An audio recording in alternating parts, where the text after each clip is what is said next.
पंडित जी ने रानी की बेटी ध्वनि को लेकर की बड़ी भविष्यवाणी, उड़े सबके होश। और यहीं पर आएगा सीरियल पॉकेट में आसमां में जबरदस्त ट्रैक। जी हाँ दोस्तों, अब शो के अपकमिंग ट्रैक में आप देखेंगे कि जहाँ नारायणी को एहसास हो रहा होता है कि उसके घर का चिराग अभी जिंदा है और इस बात का उसे शगुन भी मिल जाता है, जिसके चलते नारायणी अब गांधी निवास में पूजा रखवाती है बच्चे के नाम से। तो वहीं गांधी परिवार गुस्से में भर जाता है और सोचता है कि कहीं रानी वापस घर लौट के आ गई तो हम सब उसे तो घर में घुस नहीं देंगे।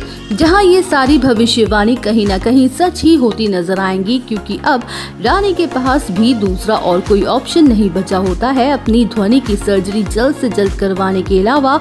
तो वहीं रानी को अब मजबूरी में दिग्विजय की मदद लेनी ही पड़ेगी, जहां डॉक्टर ने रानी को स्ट्रिक्टली वार्निंग दे दी है कि अगर ध्वनि की सर्जरी जल्द से जल्द नहीं हुई तो हमेशा के लिए हो सकता है उसकी आंखों की रोशनी चली जाए। वेल, शो के अपकमिंग ट्रैक में आप देखेंगे कि जहां रानी बुरी तरह से घबरा जाएगी और अपनी बेटी की खातिर तुरंत ही निकल पड़ेगी अहमदाबाद के लिए।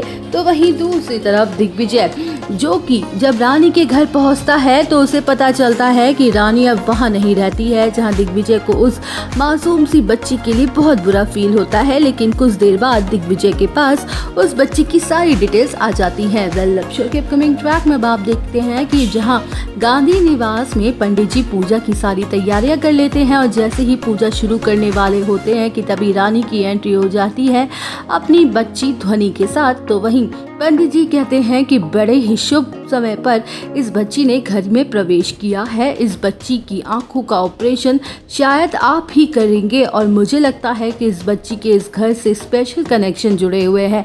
जहां पंडित जी की बातें सुनकर सभी लोग शॉक्ड हो जाते हैं और अनीशा बुरी तरह से घबरा जाती है, क्योंकि वो सारी सच्चाई जानती है, क्योंकि उसी ने नहीं तो ये सारे खेल खेला है, ये नाटक किया है और जानबूझकर झूठी रिपोर्ट्स बनवाई थी ताकि दिग्विजय और बाकी के घर वाले उससे नफरत कर सकें और उसे घर से बाहर निकाल दे। जहां बच्ची करेगी सबके सामने बड़ा खुलासा कि वो रुद्राणी की बेटी है, जिसे सुनकर हर किसी के होश उड़ जाते हैं। तो दोस्तों, और अपडेट जानने के लिए बने रहिए हमारे साथ। वीडियो को लाइक, चैनल को सब्सक्राइब करना ना भूलें।